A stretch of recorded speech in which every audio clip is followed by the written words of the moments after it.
বন্ধুরা আমার, তরুণ যুবকেরা আমার, খুব শর্টকাটে ছোট করে বলি, সুলাইমান নবী যখন এমন কয়েকটি প্রয়োজনীয় কাজে যেতেন, সেই সময় সুলাইমান নবী আংটিটা তার স্ত্রীর কাছে খুলে দিতেন। হে তরুণ যুবকেরা, হে আমার মুরব্বিয়ানেরা, আর জেনেরা কিন্তু যে কোনো সময় যে কোনো রূপ ধারণ করতে পারে, সুযোগ সন্ধানী ওই জেন এমন সময় নবী সুলাইমান আলাইহিস সালামের চেহারা খানা ধরে ফেলল। ভালো করে বুঝবেন, জেনেরা যে কোনো সময়, জেন এবং ফেরেশতারা যে কোনো সময় যে কোনো রূপ ধারণ করতে পারে। সুযোগ সন্ধানী ওই যে সুলাইমান নবীর আকৃতি ধরে সেই সময় দেখতে পাওয়া যায় তার স্ত্রীর কাছে, কেউ বলেছেন দাসীর কাছে। বন্ধুরা আমার, স্ত্রীর কাছ থেকে ওই আংটিটা চেয়ে নিল, আংটিটা চেয়ে নিয়ে নিজের হাতে পরে নিল। কিন্তু হাতে পরার পরেও ভাই আমার কাজ হতে লাগলো না, কারণ ওই আংটির সঙ্গে ভাই আমার নকল সুলাইমান নবীর হাতে আংটি পরলেও আংটি কিন্তু কাজ করতো না। এই আংটির ক্ষমতা আল্লাহ দিয়েছিলেন বিশাল, কিন্তু আংটিটা শুধু যে কেউ পরলে হবে না, তার সঙ্গে সুলাইমান নবীর শরীরের পাসওয়ার্ড দরকার। সুলাইমান নবীর শরীরের পাসওয়ার্ড লাগবে, তারপর আংটি কাজ করবে। এ তরুণ যুবকেরা, যখন ওই হতভাগা জেন দেখলো যে সুলাইমান নবীর আংটি পরে আমার কোনো কাজ হচ্ছে না, ক্ষমতা আমি দেখাতে পারছি না, রাগে রাগান্বিত হয়ে ওই আংটিটা সমুদ্রে ফেলে দিল, পানিতে ফেলে দিল। হে তরুণ যুবকেরা, সুলাইমান নবী আংটি না পাওয়ার কারণে সুলাইমান নবীর কথা আর কেউ শুনতে লাগলো না, সুলাইমান নবীকে কেউ চিনতে পারলো না।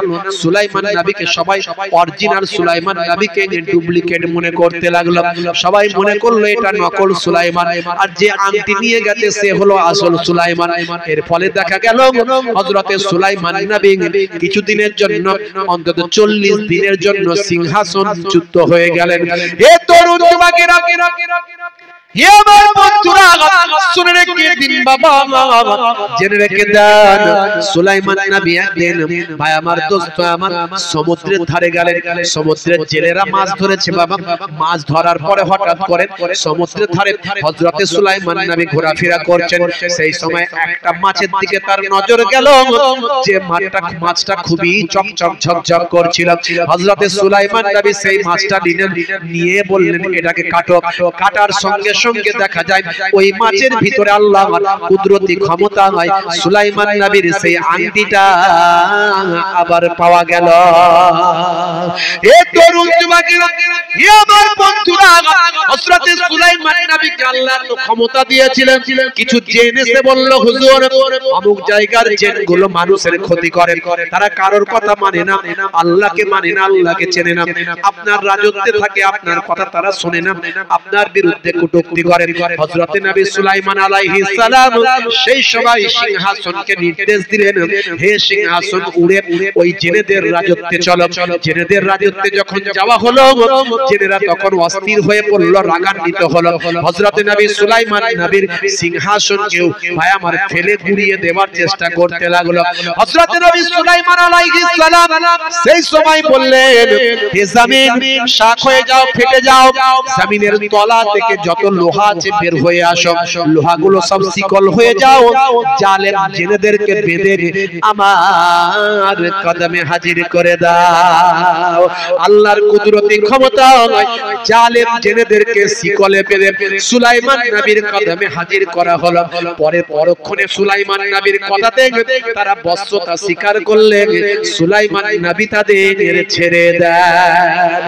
এ তরুণ যুবকেরা, হে আমার বন্ধুরা, সেই হযরতে সুলাইমান নবী মসজিদ তৈরি করছেন, বাইতুল মুকাদ্দাস ভেঙে গিয়েছিল, নতুন করে সারাই হচ্ছে। এমন সময় আরো কিছু কাজ বাকি আছে, এই তৈরি করতে করতে হযরতে সুলাইমান নবী তার সাহাবাদের বললেন, বাবারা শুনে রেখে দাও, এই সময় যদি আমার মওত হয়ে যায়, জেনেরা কিন্তু কাজ করা বন্ধ করে দেবে। আর জেনেরা কাজ করা বন্ধ করলে এত বিশাল মসজিদ তৈরি করা সম্ভব হবে না।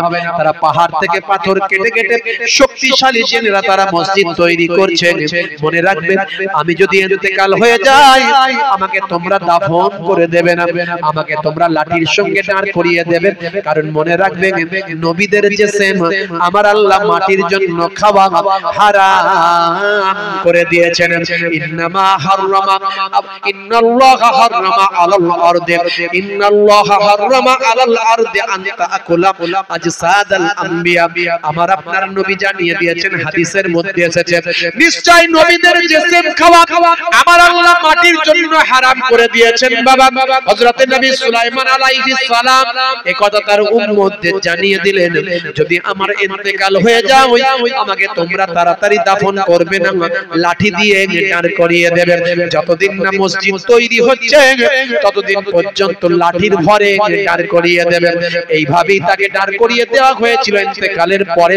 মনে রাখবেন, যতদিন মসজিদ তৈরি হতে সময় লেগেছিল, এ তরুণ যুবকেরা সেই নবী সুলাইমান আলাইহিস সালামের কাছে আমার আল্লাহ নির্দেশ দিলেন, মালাকুল মউতকে যাও আমার নবী সুলাইমানের রূহটা বের করে নিয়ে আসো। সুলাইমান নবীর কাছে মালাকুল মউত গিয়ে সালাম দিল, আসসালামু আলাইকুম ইয়া নবী আল্লাহ। আল্লাহর নবী সালামের জবাব দিয়ে বললেন, ভাই মালাকুল মউত আমার সঙ্গে মুলাকাতের জন্য না, আমার রূহটা বের করার জন্য। হে তরুণ যুবকেরা, হে আমার মুরব্বিয়ানেরা, বন্ধুরা শুনে রেখে দেন বাবা, এমন সময় মালাকুল মউত আজরাইল ফেরেশতা বলেছিল, ও আল্লাহর নবী, ও আল্লাহর পয়গম্বর, আমার আল্লাহ আপনার কাছে মুলাকাতের জন্য নয়, বরং পাঠিয়েছেন আপনার রূহটা বের করার জন্য। চলুন চলুন আল্লাহর দরবারে হাজিরা দেবে। আল্লাহর দরবারে গিয়ে হাজিরা দেবেন। নবী সুলাইমান আলাইহিস সালাম বলেছিলেন, ভাই আজরাইল ফেরেশতা, আমি আল্লাহর দরবারে নিশ্চয় হাজিরা দেব আমার আল্লাহ যখন বলেছেন। তবে আমি বহু সময় মসজিদ তৈরি করার জন্য ব্যস্ত হয়েছিলাম বাবা, আমি বহুক্ষণ থেকে পিপাসা অবস্থায় আছি, পিপাসা অবস্থায় আছি। আল্লাহর দরবারে যাওয়ার আগে একটু পানি পান করার সময় দাও। মালাকুল মউত আজরাইল ফেরেশতা বলেছিলেন, ইয়া রাসূল, ইয়া নবী আল্লাহ, ও আল্লাহর জলিল ও কদর পয়গম্বর, ও বাদশা সুলাইমান আলাইহিস সালাম, আমার আল্লাহর পক্ষ থেকে আমি মালাকুল মউতকে কোনো স্পেশাল সময় দেওয়া হয়নি যে আমার পক্ষ থেকে আপনাকে অতিরিক্ত সময় দেব। কেবলমাত্র একজনকে অতিরিক্ত স্পেশাল ছাড় দেওয়া হয়েছিল, সেটার অন্য কেউ নয়, তিনি হলেন আপনার আমার আখিরি জামানার পয়গম্বর। আমার নবীর জন্য অনুমতি নিয়ে রূহটা কবজ করা হয়েছিল, এছাড়া পৃথিবীর কোন মানুষের রূহ অনুমতি নিয়ে কবজ করা হয়নি। এ তরুণ যুবকেরা, নবী সুলাইমান আলাইহিস সালামকে ফেরেশতা মালাকুল মউত বলেছিলেন, ইয়া নবী আল্লাহ, ও আল্লাহর মুবারক পয়গম্বর, ও আল্লাহর মালাক, ও আল্লাহর জলিল ও কদর পয়গম্বর, ও জামানার এত বড় বাদশা, ও বাদশা শুনে রেখে দেন, আমি আপনাকে আমার পক্ষ থেকে 1 মিনিটও সময় দিতে পারি না, এটা আমার আল্লাহর পক্ষ থেকে দেওয়া হয়নি। চলুন চলুন, আমি এখনই আপনার যথা সময়ে রূহটা বের করব, আপনি আল্লাহর দরবারে যাবেন, মুলাকাত করবেন, হতে পারে আল্লাহর জান্নাতের শরবত আপনাকে পান করানো হবে। হযরত নবী সুলাইমান আলাইহিস সালামের জন্য মৃত্যুর সময় একটু এদিক ওদিক করা হলো না। আসল উপসংহার, তাহলে আমি আপনি কি করে ভাবছি বুড়ো হলে নামাজ পড়ব? কি করে ভাবছি? যারা বুড়ো হলে নামাজ পড়ছেন, এখন শুরু করেছেন, তারা এই খাতায় লেখা শুরু করেছেন, এই তাদের টাকা জমানো শুরু করেছেন, আমল জমানো শুরু করেছেন। আর যারা বাচ্চা বয়স থেকে আমল জমাবে, তারা বুড়ো বয়স পর্যন্ত কত আমলের পাহাড় হয়ে যাবে চিন্তা করুন। তবে হতে পারে এক্সেপশন, ব্যতিক্রম, আলাদা জিনিস। আল্লাহ কার আমল কবুল করবেন, কার ইবাদত কবুল করবেন। সারা জীবন ইবাদত করেছে কিন্তু ফুকো ইবাদত হয়েছে, ইবাদত সহি হয়নি, লোক দেখানো হয়েছে, সব আমল বরবাদ। আবার শেষ বয়সে এমন আল্লাহকে কেঁদে কেঁদে ইবাদত আল্লাহর কাছে করেছে, আল্লাহর কাছে সেটা প্রিয় হয়ে যেতে পারে, কিন্তু ওটা আলাদা হিসাব। ওই হিসাবটা হলো ব্যতিক্রমী হিসাব, কিন্তু সহজ হিসাব যেটা বাস্তব, সেটা হলো তুমি যত জমাবে তত বাড়বে। কথা ঠিক না ভুল? তাহলে আমার আল্লাহ নবীদের এত বড় বড় পয়গম্বরদের সময় দিলেন না, মৃত্যুর সময় পেছালেন না, টাইম এক্সট্রা দিলেন না। আর আমি আপনি কেমন করে ভাবছি যে বুড়ো হলে মারা যাব। তাই আজ থেকে ওয়াদা করতে হবে, নামাজকে বললে হবে না, কাজ আছে, কাজকে বলবেন নামাজ আছে। হে কাজ, আমার নামাজ আছে। আমার নানা জান ছোট হুজুর পীর কেবলা রাহমাতুল্লাহ আলাইহি ফুরফুরা শরীফ, ছোট হুজুর পীর কেবলা রাহমাতুল্লাহ আলাইহি বলতেন, নানা জান বলতেন, বাবা তোমাদের কি দিয়ে বোঝাবো, ঝোড়া আর কোদাল দিয়ে বোঝাবো? হ্যাঁ, আমার দাদা জান মায়াপুর পীরনগর হুজুর পীর কেবলা রাহমাতুল্লাহ আলাইহি বলতেন, বাবা দিনে রাতে 5 বার নামাজ পড়তে 1 ঘন্টা সময় লাগে, 12 মিনিট করে। 1 ঘন্টা সময় নামাজে দাও, আমার আল্লাহ তোমার বাকি 23 ঘন্টা নামাজের ওসিলায় সাকসেসফুল করে দেবে। জোরে হবে না? তাহলে সেই নামাজটা পড়বেন। সবচেয়ে বড় ইবাদত হলো নামাজ, নামাজটা ছাড়বেন না। এটা হলো 1 নাম্বার। আরেকটা কথা বলে যাই, নবীর সুন্নত। সেই সুন্নত গুলো আমি অনেক বলেছি, ইন্টারনেট সার্চ করবেন পাবেন। একটা দুটো নয়, ইন্টারনেট সার্চ করবেন 20-22 হাজার 25 হাজার বক্তব্য পেয়ে যাবেন, কিছু কম বেশি। ভাইরা আবার হাজার হাজার বক্তব্য পাবেন। আমি একটা একটা করে বিভিন্ন সুন্নত, কোন সুন্নতের মধ্যে কি সায়েন্স আছে, বিজ্ঞান আছে, অনেক বলেছি। আজকে বলার সময় নাই, বলিনি। তবে মনে রাখবেন সবচেয়ে বড় সুন্নত হলো মুখের দাড়ি। এই দাড়িটা রাখবেন, দাড়িটা রাখবে। বড় দাড়ি রাখতে লজ্জা লাগছে, একবারে সহজ ভাবে বলছি, ছোট দাড়ি রাখুন। যে যা পারে ফতোয়া দিকে যাক, ফতোয়া অন্য জায়গায়, তাকওয়া অন্য জায়গায়। ছোট দাড়ি রাখবে। নাই মামার চেয়ে কানা মামা ভালো, something is better than nothing. আপনি ছোট দাড়ি রাখবেন। এখন নেতা, মন্ত্রী, জমিদার, নায়ক, গায়ক, খেলোয়াড়, প্লেয়ার, ভাই আমার বিরাট কোহলি, লিওনেল মেসি, হাসিম আমলা, ভাই আমার জুনায়েদ জামশেদ, হরভজন সিং, বড় বড় নায়ক, গায়ক, খেলোয়াড়, প্লেয়াররা দাড়ি রেখেছে। তাদের লজ্জা লাগে না? আপনার দাড়ি রাখতে লজ্জা কিসের? মুসলমানের ছেলে বলতে চেনা যাচ্ছে না, মাথা থেকে পা পর্যন্ত দেখলে চিনতে পারা যায় না। জিজ্ঞাসা করতে হয়, ভাই তোমার নামটা কি? যদি বলে সলিমউদ্দিন, তাহলে বুঝতে পারি মুসলমান। আর যদি বলে সন্টু, তাহলে ডাউট হয়ে যায় মুসলমান না অন্য কেউ। রাস্তাঘাটে মরে গেলে পুলিশকে চেক করার জন্য চেন খুলতে হয়, যে দেখি এটা কাটা না গোটা। রাগ করবেন না, মুখে দাড়িটা ছোট হলো রাখুন। আজ ছোট আছে, কাল বড় হয়ে যাবে। আজ ছোট আছে, কাল বড় হয়ে যাবে। এই অবস্থায়, ছোট অবস্থায় কোন নায়ক গায়ক রেখেছে বলে আমি ফ্যাশন দাড়ি রেখেছি, এই ফ্যাশন দাড়ি নিয়ত করে রাখলে সব দাড়িটা বেকার হয়ে গেল। আর ছোট দাড়িও রেখেছেন, আজ বড় আছে, ছোট আছে, কাল বড় হয়ে যাবে, এই নিয়ত করে নবীর সুন্নত বলে রেখেছি। মরে গেলে এই অবস্থায় মরে গেলে সুন্নতওয়ালা দাড়ি নিয়ে কবরে ঢুকবেন। কবরে যখন যাবে, কবরে যাওয়ার পর মুনকার নাকির ফেরেশতা এসে যখন বলবে মান রব্বুকা, দেখতে পাবে মুখে দাড়ির দেখা, হতে পারে এই দাড়িটাই হবে নাজাতের জারিয়া। জোরে হবে না? দুটো জিনিস বলে গেলাম, 1 নামাজ, 2 দাড়ি। এই দুটো জিনিস যদি আপনি আমল করতে পারেন, আজ থেকে প্রতিজ্ঞা করতে পারেন, আমি আপনাকে কথা দিয়ে যাচ্ছি, আল্লাহর কোরআন যেখানে বলেছে কখনো মিথ্যা হবে না, তোমার কাছ থেকে 90% 80% অপরাধ পাপ সব সরে চলে যাবে। 80% অপরাধ পাপ তোমার কাছে আর থাকবে না। শয়তান তোমার দুধ দিয়ে চলাফেরা করবে। তো এই দুটো কাজ করুন। তাই আল্লাহর কোরআন বলছে, ইন্নাস সালাতা তানহা আনিল ফাহশাই ওয়াল মুনকার, নিশ্চয় নামাজ তোমাকে অশ্লীলতা ও অন্যায় থেকে দূরে সরিয়ে দেবে। জোরে বলুন সুবহান। হে তরুণ যুবকেরা, হে আমার বন্ধুরা, শুনে রেখে দিন বাবা, জেনে রেখে যান। খুবই সংক্ষেপ করে বলি, সেই বাইতুল মুকাদ্দাস ভাই আমার দ্বিতীয়বার যিনি তৈরি করেছিলেন, কয়েকবার তৈরি হয়েছে বাবা। এক সময় দেখতে পাওয়া যায় নতুন করে আবার বাইতুল মুকাদ্দাস তৈরি হলো। হে তরুণ যুবকেরা, তাই তো ইহুদিরা বলে আমাদের পয়গম্বর সুলাইমান বাইতুল মুকাদ্দাস তৈরি করেছেন। আমরা বলি সুলাইমান, তারা বলে সুলেমান। মনে রাখবেন আজকের যুগের ইহুদিরা তারা নবীর আওলাদ নয়, নবীর বংশ নয়। অনেকে বলে ইহুদিরা হলো নবীর খানদান, এরা বলে ইহুদিরা নবীর খানদান। ইহুদিদের বিরুদ্ধে এরা কথা না বলে ইহুদিদের পক্ষে সাফাই গায়, ইহুদিদের পক্ষে পক্ষপাতিত্ব করে, ইহুদিদের আকীদা ভালো বলে। এই সামান্য কিছুদিন আগে, অল্প কিছুদিন আগে এদেরই দলের বড় শায়েখ বলেছেন ইহুদিদের আকীদা সহি। বলুন নাউজুবিল্লাহ। এরা ইহুদিরা ভাই আমার ফিলিস্তিনিদের মুসলমানদের 25,000 মুসলমানদের শহীদ করেছে। তারপরে এদের দলের বড় বড় যারা শায়েখ যারা হয়েছে তারা ভাই আমার ফিলিস্তিনিদের পক্ষে কথা না বলে ইহুদিদের পক্ষে কথা বলেছে। এ তরুণ যুবকেরা, হে আমার বন্ধুরা, মনে রাখবেন কোন নবী ইহুদি নয়।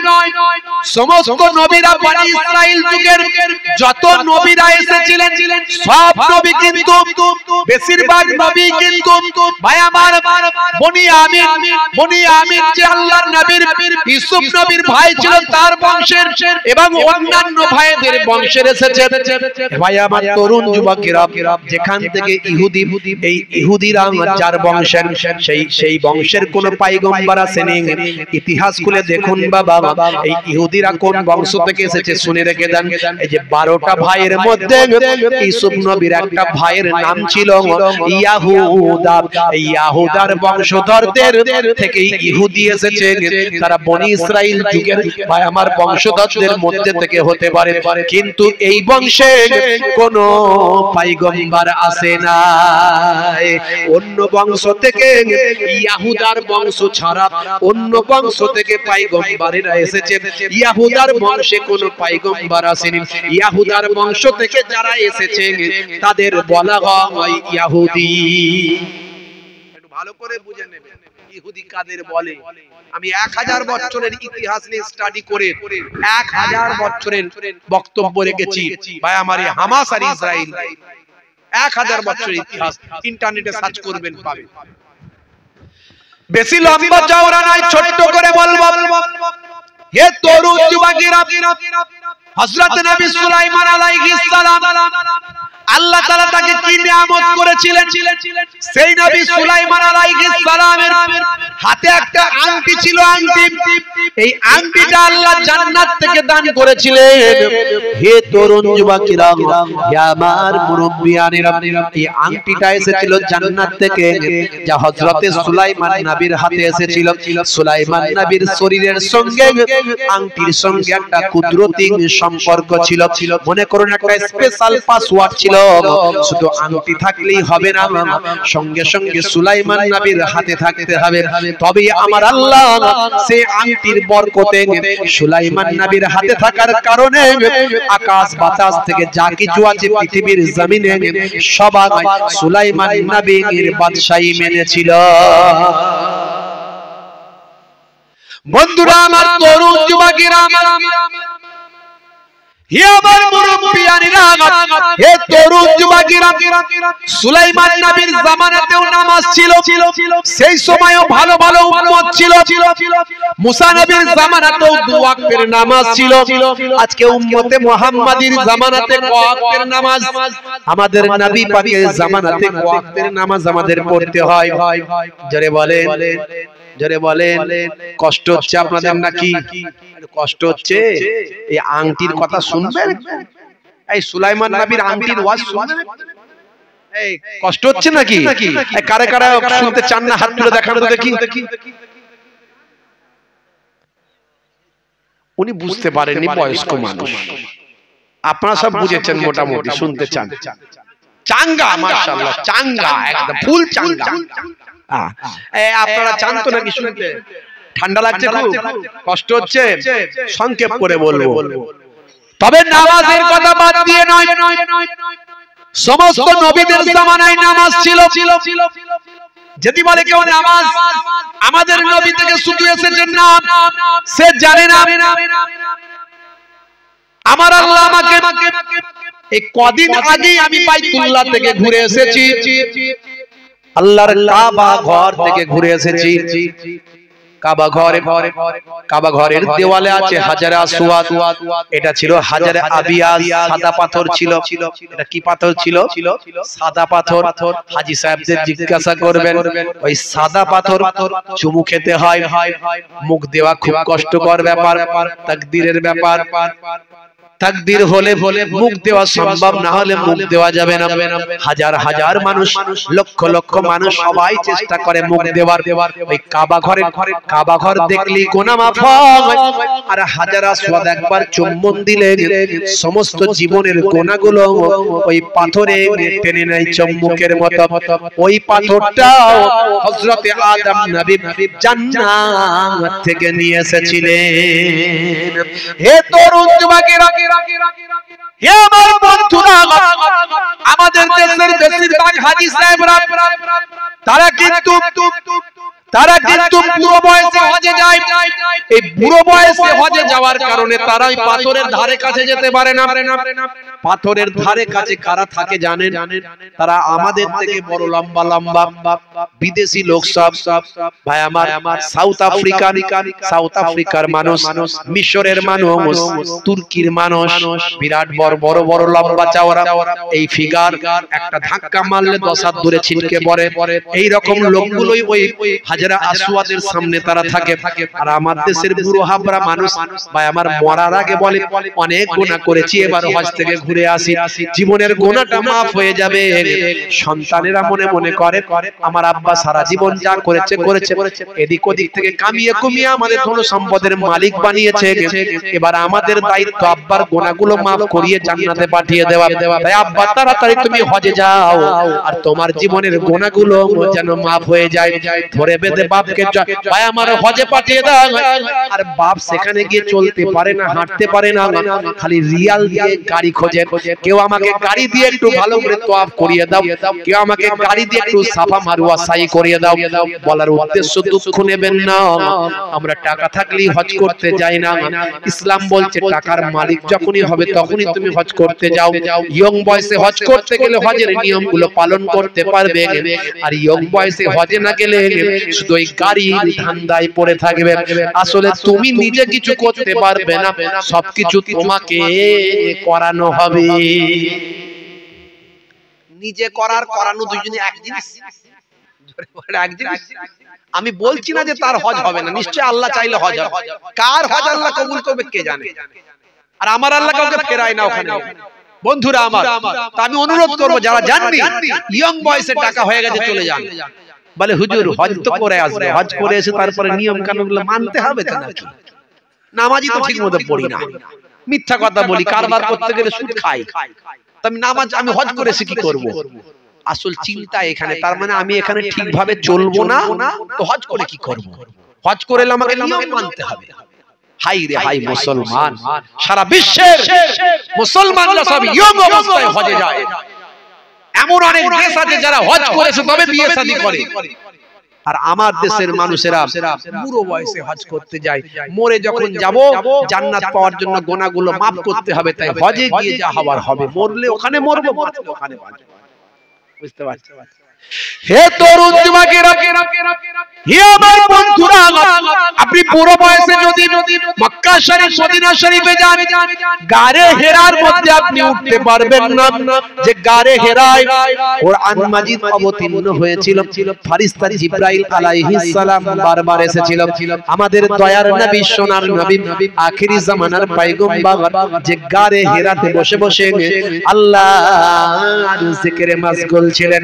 হে তরুণ যুবকেরা, হে আমার মুরব্বিয়ানেরা, আলহামদুলিল্লাহ আমার আল্লাহ আমাকে 2 বার নিয়ে গেছেন।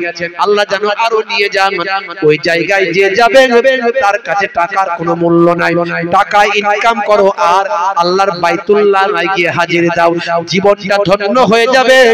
জীবনের গুনাহ আল্লাহ maaf করে দেবে, তোমাকে মাসুম বেগুনাহ বানিয়ে দেবে। হে তরুণ যুবকেরা, আমার আল্লাহ আমাকে দিয়ে গেছেন আলহামদুলিল্লাহ। সে হাজার আসওয়াদ হাত দিয়েছি, চুমু দিয়েছি, মুখ দিয়ে আমি সেখান থেকে চলে গেলাম।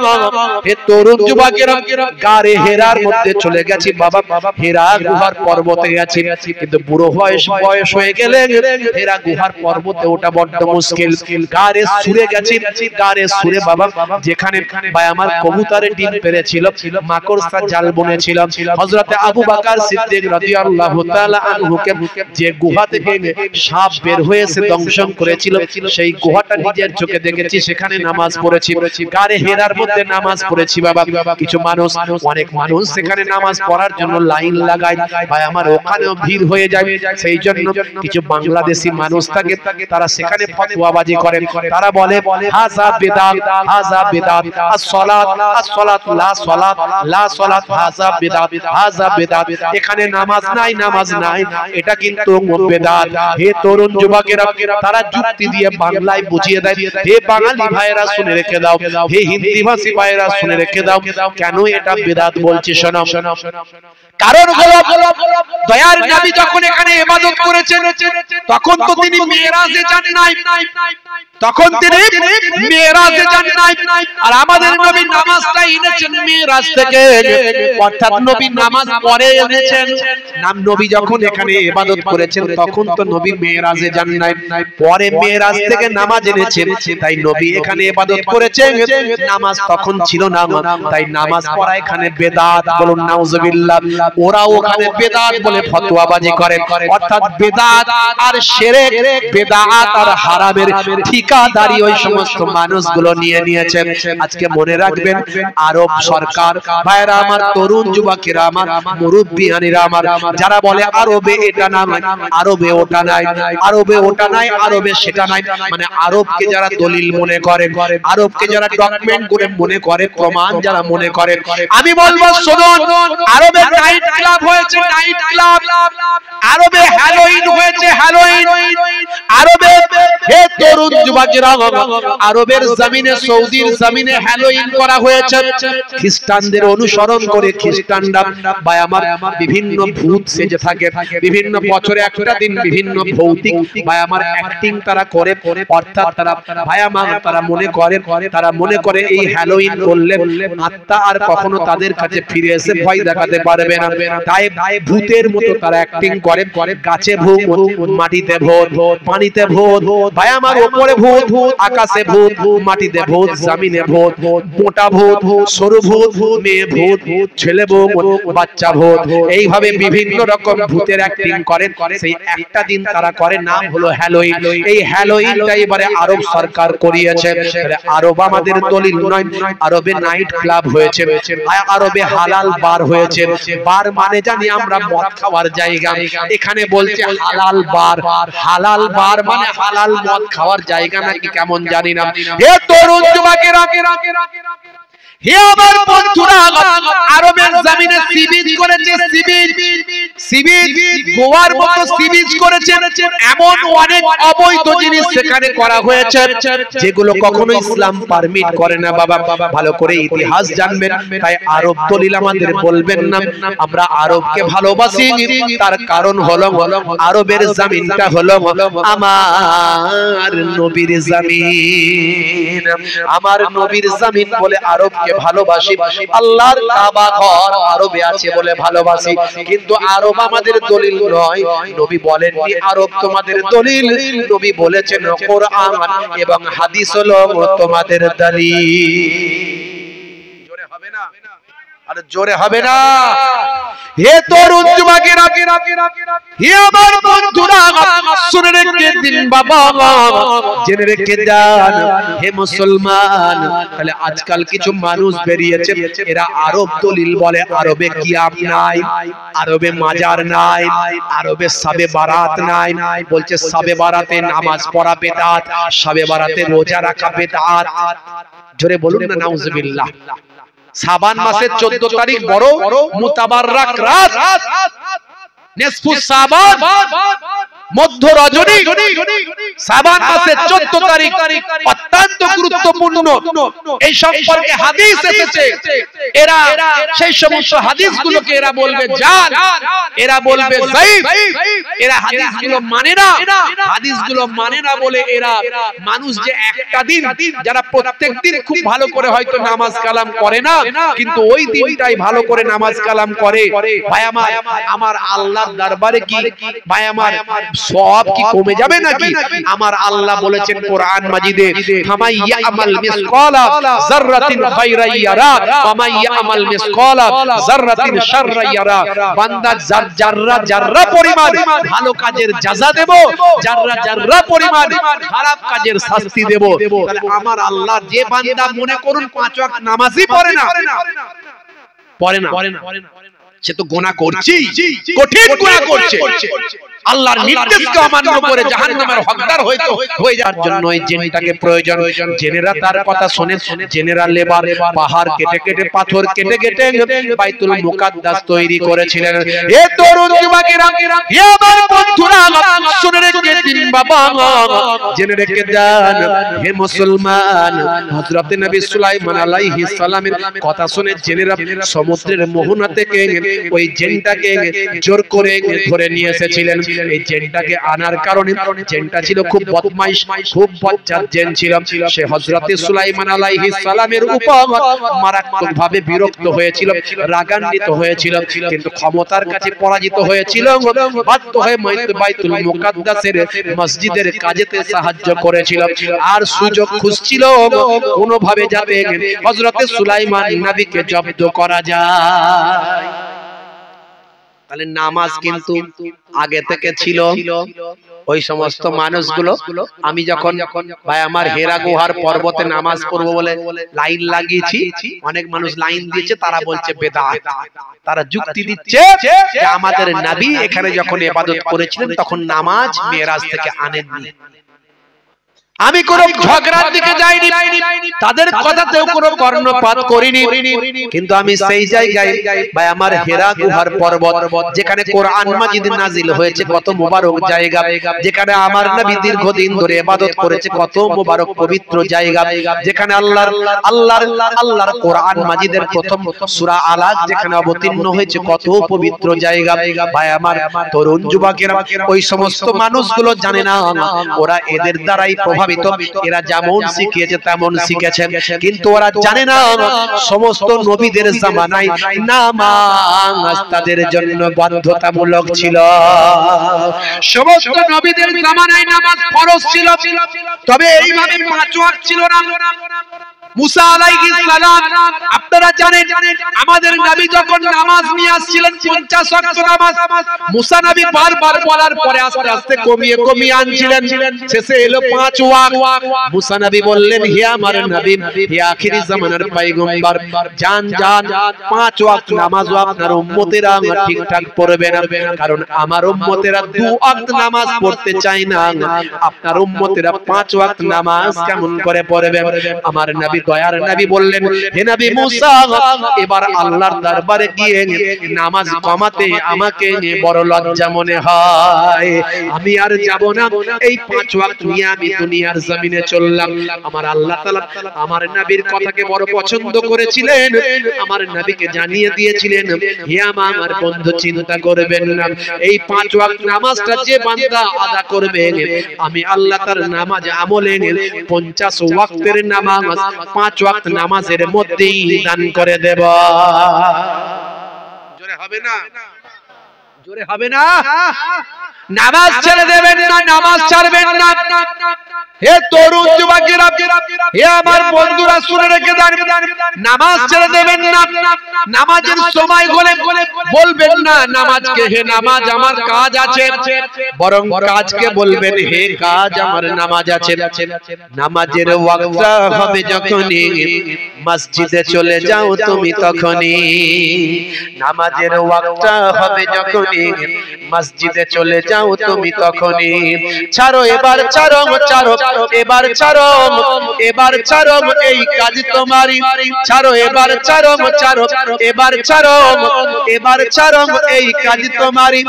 নামাজের ওয়াক্তটা হবে যখনই মসজিদে চলে যাও তুমি তখনই, তোমার বাঁচা আর তোমার মরা লেখেন মোর প্রভু আমারই।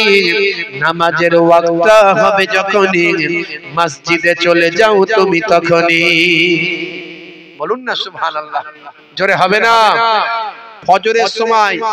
ফজরের সময় বলে ঘুমিয়ে কেটে যায়, জোহরের সময় বলে কাজ আছে হুজুর তাই নামাজ হয় নাই, আসর আর মাগরিব বলে হুজুর এই সারা দিন খেটে খুঁটি কি আর হয়, একটু তাস খেলে গল্প করে চা খেয়ে ক্যারাম খেলে এইসব করে আসর আর মাগরিব যায়, আর এসার সময় হুজুর সারা দিন খাটাখাটনি শরীর ঘুম পেয়ে যায়, খায় আর ঘুমায়। কিন্তু মনে রাখবেন এসব আল্লাহর দরবারে কোনো কথা চলবে না, তাই আমি এখানে লিখেছি ফজরের সময় ঘুমিয়ে থাকি, জোহরে কি দেব কাজে ফাঁকি, রাখো এসব রাখো রাখো এসব রাখো এসব রাখো কথা তোমারি, আসর আর মাগরিব হেলা করি, দোকানের আড্ডায় সময়টা দিন, মরলে তোমাকে যেতে হবে মাটির নিচে ঘর তোমারি, নামাজের ওয়াক্ত হবে যখনই মসজিদে চলে যাও তুমি তখনই। জোরে হবে না। এসার সময় ঘুমিয়ে পড়ি, শরীরটা ক্লান্ত মেলিয়ে দিই, এসার সময় ঘুমিয়ে পড়ি, শরীরটা ক্লান্ত মেলিয়ে দিই, না না এসব বলো না, এসব বলো না, এসব বলো না বান্দা তুমি, না না এসব বলো না, এসব বলো না, এসব বলো না বান্দা তুমি, রুটি রুজি দিচ্ছে যিনি, জীবন মরণের মালিক তিনি। রুটি রুজি দেওয়ার মালিক কে? যারা বলেন কে? কারবারটা করেছেন, দোকানটা খুলেছেন, খদ্দের আনার মালিক কে? খদ্দের আনার মালিক কে? খদ্দেরের মনে মহাব্বত যদি না হয় দোকানে আসবে? আসবে না। চাষটা করেছেন, ফলনটা দেওয়ার মালিক কে? ফসলটা দেওয়ার মালিক কে? শিলাবৃষ্টি, খরা, বড় বড় পোকা যদি দেয় স্প্রেতে না মরে ফসল হবে তো? রুটি রুজি দিচ্ছে যিনি, জীবন মরণের মালিক তিনি, তোমায় আমায় জীবন দিয়ে ভালো রেখেছেন প্রভু আমারি, নামাজের ওয়াক্ত হবে যখনই মসজিদে চলে যাও তুমি তখনই। হে তরুণ যুবকেরা, তাহলে হযরত নবী সুলাইমান আলাইহিস সালাম মসজিদ তৈরি করেছেন কেন? আমাদের নবীর আগেও নামাজের ঘর তৈরি হয়েছে না হয়নি? জোরে বলেন। বাইতুল মুকাদ্দাস নামাজের ঘর, মসজিদুল আকসা বলা হয় এটাকে। কোরআন মাজিদে আমার আল্লাহ জানিয়ে দিয়েছেন সুবহানাল্লাযী আসরা বিআবদিহি লাইলাম মিনাল মাসজিদিল হারামে ইলাল মাসজিদিল আকসা।